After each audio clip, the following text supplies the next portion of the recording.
the average Paul Kagame supporter. How Rwanda learned to clap in unison. Written by Gabriel Ndayishimiye.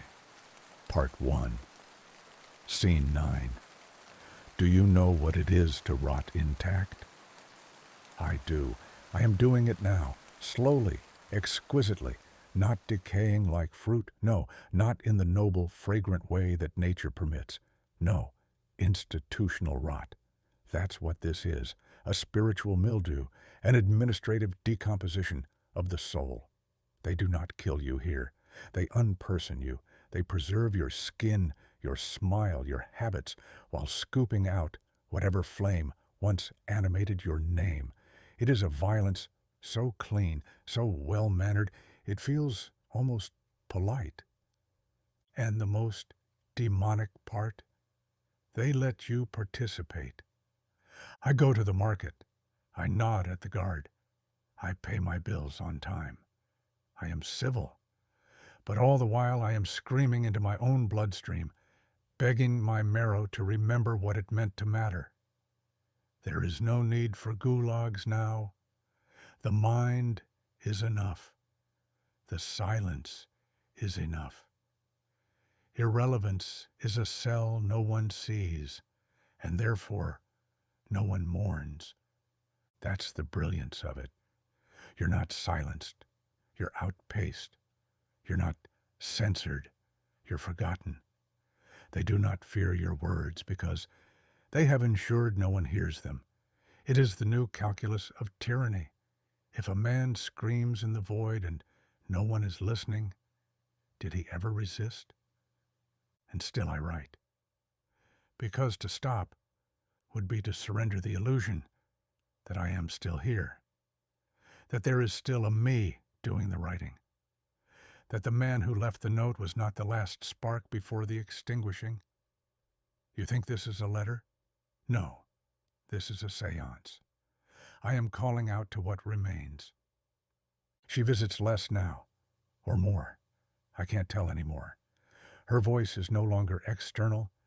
It has settled somewhere behind my eyes, like a watchman stationed in my optic nerve. She no longer says, "You are not well." That was mercy. She says now, "There is nothing to recover." And I nod. I nod like a disciple, because I have come to love the precision of her cruelty. There is a comfort in that. Yes, I said it, comfort, because at least she speaks. At least she sees me. Her surveillance is more intimate than any lover's. She knows when I falter, when I weep, when I fake laughter just to hear the sound of a man still performing life. She knows, and in knowing, she gives me form. I no longer believe in God, but I believe in her noticing. Do you understand? This is no longer about politics. That was the first illusion to die.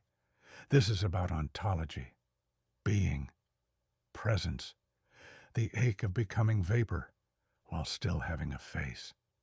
I pass mirrors and see not my reflection, but the negative space where I used to reside. They say the soul is immortal. Ha!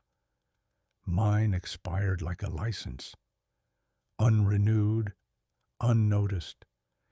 And yet, perversely, I find myself praying, not to the old God, he's long since moved his offices elsewhere, but to the empty air above her apartment, the holy apartment, the second-floor sanctum. I kneel beneath it like a monk under an unresponsive icon.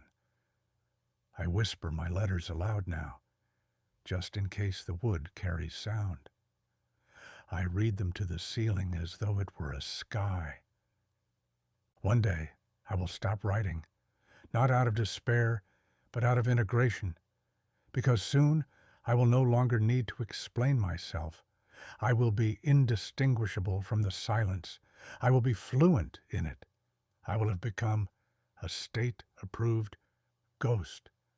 And when that day comes, if it hasn't already, I hope someone finds this not to rescue me, not to remember me, but to know that I was once resisting the drift into blessed, painless irrelevance, even if only with ink, even if only with madness, even if only with a note she never read.